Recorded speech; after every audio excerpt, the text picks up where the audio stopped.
तमाम दोस्तों का कि आपने मेरे पे ये मेहरबानी फरमाई है, ये बहुत बड़ा एजाज़ दिया मुझे।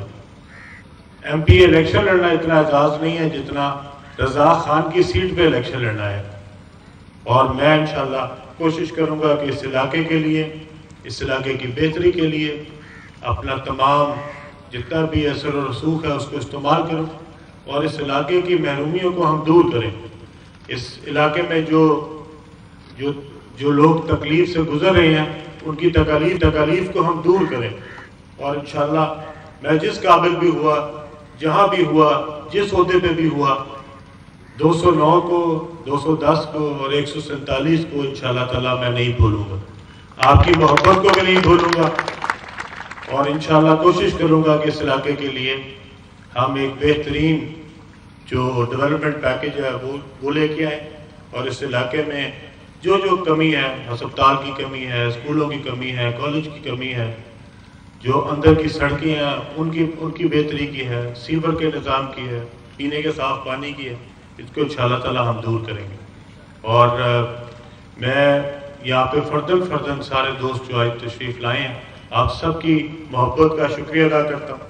आपने जिस इज़्ज़त का आज यहाँ आके मुझे इज़्ज़त दी है, मैं हमेशा इसका इंशाल्लाह कर्जदार रहूँगा और इंशाल्लाह आपकी मोहब्बत को हमेशा याद रखूँगा। आप सबका बहुत बहुत शुक्रिया। खान साहब, ये कहिएगा कि लाहौर से भी आप इलेक्शन कॉन्टेस्ट कर रहे हैं, तो यहाँ खानेवाल से क्यों जरूरत पेश आई आपको इलेक्शन?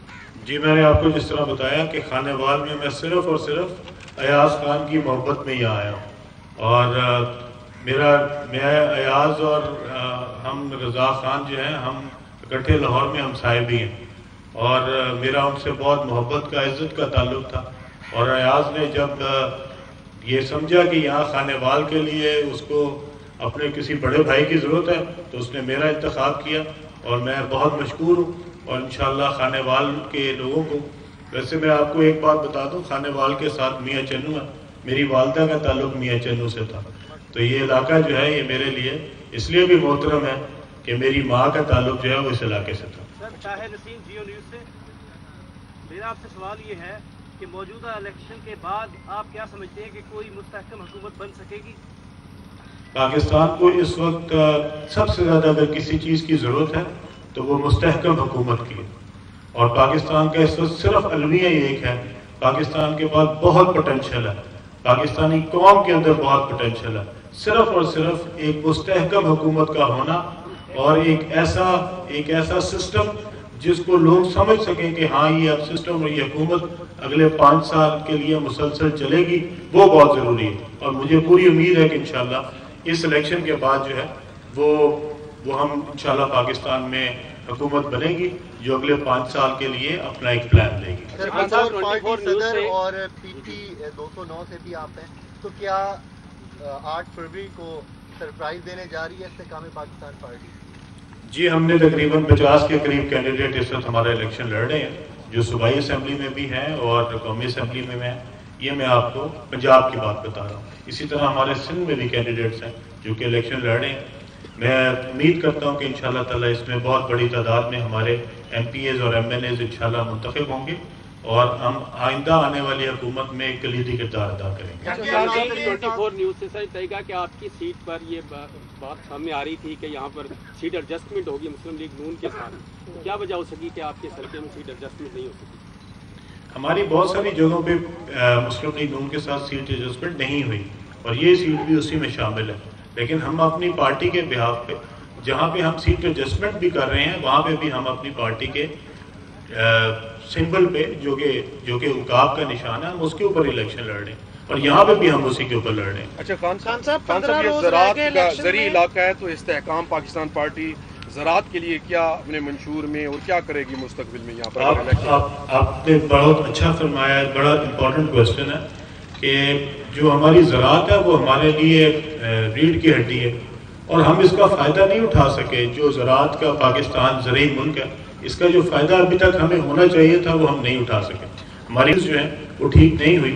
हमारे पास हमारे चेयरमैन की शक्ल में एक बहुत ही अच्छा ज़मींदार मौजूद है जो कि बड़ा प्रोग्रेस ज़मींदार है। जहांगीर खान तरीन ने बड़ी मैकेनिकल जो फार्मिंग है वो की है بہت ہی اچھے نتائج لیے ہیں اور انہوں نے ایک بہت پروگریسو فارمر ہونے کا ثبوت دیا ہے، اور وہ جو ہمارے ملک کے جتنے بھی جو ہمارے کسان ہیں ان کے اندر ایک رول ماڈل رکھتے ہیں. تو مجھے امید ہے کہ انشاءاللہ تعالی ہم جب آئیں گے، ویسے ہمارے اگر آپ منشور دیکھیں جہاں ہم نے 300 یونٹ بجلی فری کا اعلان کیا تمام جو ہے وہ متوسط طبقے کے لیے، ادھر ہم نے ساتھ ساتھ یہ بھی اعلان کیا ہے کہ 12.5 ایکڑ سے جو نیچے کسان ہیں ان کے لیے جو ان کی بجلی ہے وہ بھی فری ہوگی.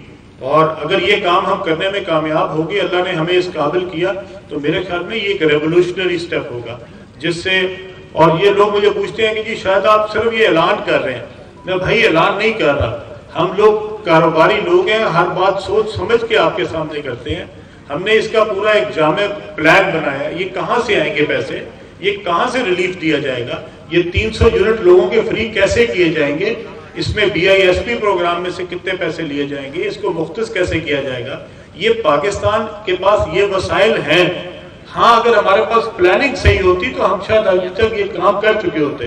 میں نے کل بھی کہا تھا جب میں نے دادا دربار سے اپنے نیشنل اسمبلی کے حلقے کا جو ہے وہ دورہ شروع کیا، تو میں نے اس وقت بھی کہا تھا کہ ہمارے پاس اتنا پوٹینشیل ہے پاکستان میں، صرف یہ کہ ہماری کیا پالیسیز ایسی ہیں کہ ہم پاکستان کو جو ہے وہ جدید ترقی یافتہ ممالک میں شامل کر سکیں. اور اس کے لیے جو غریب عوام ہے اس کا جب تک حکومت خیال نہیں کرے گی. دیکھیں کتنا بڑی زیادتی ہے کہ ایک 10 15 20 کروڑ کی گاڑی میں جو پیٹرول کی قیمت میں پیٹرول ڈالا جا رہا ہے وہی موٹر سائیکل میں بھی ڈالا جا رہا ہے اسی قیمت میں. یہ بہت بڑی زیادتی ہے. اگر آپ اس کی قیمت ڈبل بھی کر دیں امیر آدمی کے لیے تو اس میں کوئی دکھ نہیں ہے، کوئی فرق نہیں پڑتا 20 کروڑ کی گاڑی والے کو کہ اس کا پیٹرول کی قیمت ڈبل بھی ہو جائے. لیکن وہ جو غریب آدمی ہے جس کے پاس صرف ایک موٹر سائیکل ہے اور اس کے اوپر وہ 3-4 لوگوں کو بٹھا کے جو ہے اپنے گھر والوں کو تو ساتھ دیتا ہے، اس کے لیے وہ پیٹرول کی قیمت کا آدھا ہونا بہت ضروری ہے.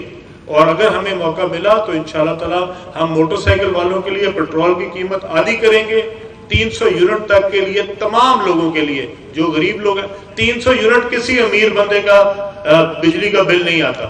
300 یونٹ صرف غریب آدمی کا آتا ہے جس کے گھر میں صرف 2 لائٹیں جلتی ہیں اور 1 پنکھا چلتا ہے. یہ اس کا یونٹ کا 300 یونٹ ہے. اس کے لیے بھی ہم اس کو فری کریں گے انشاءاللہ.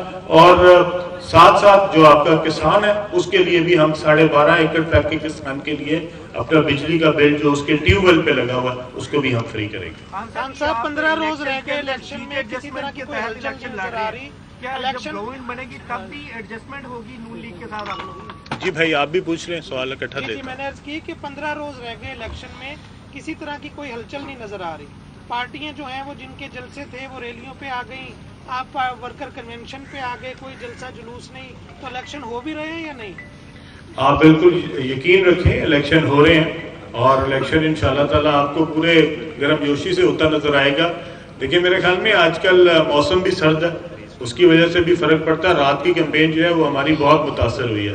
ہم 6 بجے کے بعد جب اپنے حلقوں میں جاتے ہیں تو وہاں پہ آج کل لاہور میں بھی اتنی دھند ہے کہ وہ رات کی فنکشن جو ہے وہ وہاں پہ بھی ہو رہے ہیں. لیکن ہم ریلیز کر رہے ہیں، آپ نے دیکھی ہے کل پرسوں بھی میری ریلی تھی شاہدرے میں، اور ہم کل پھر ریلی میں کر رہا ہوں شاہدرے میں دوسرے حلقے میں، پی کے دوسرے حلقے میں. آج آپ کے پاس خانے وال آیا، خانے وال میں ہم جلسے بھی رکھیں گے. آج تو میرا دیکھیں لوگوں کے ساتھ پہلی جو ہے ایک ملاقات ہے، کیونکہ یہاں پہ یہ سارے نوٹیبلز ہیں، یہاں کے سارے یہ وہ لوگ ہیں جو کہ الیکشن جو ہے وہ رضا خان صاحب کا بھی لڑتے تھے، ایاز خان کا بھی لڑتے ہیں. تو اس لیے ان کے ساتھ ملنا، ان کا شکریہ ادا کرنے کے لیے میں آیا. اور انشاءاللہ اس کے بعد جس دن ہم یہاں پہ جلسے کے لیے آئیں گے اس دن بھی انشاءاللہ آپ دیکھیں گے جلسہ جو ہے وہ بھرپور ہوگا انشاءاللہ. اچھا خان صاحب، یہ روٹی کپڑا مکان کا وعدہ کیا جاتا ہے، نعرہ بھی لگایا جاتا ہے، تو اس علاقے میں خاص طور پر ایسے لوگ ہیں جو اپنی چھت سے محروم ہیں، جن کی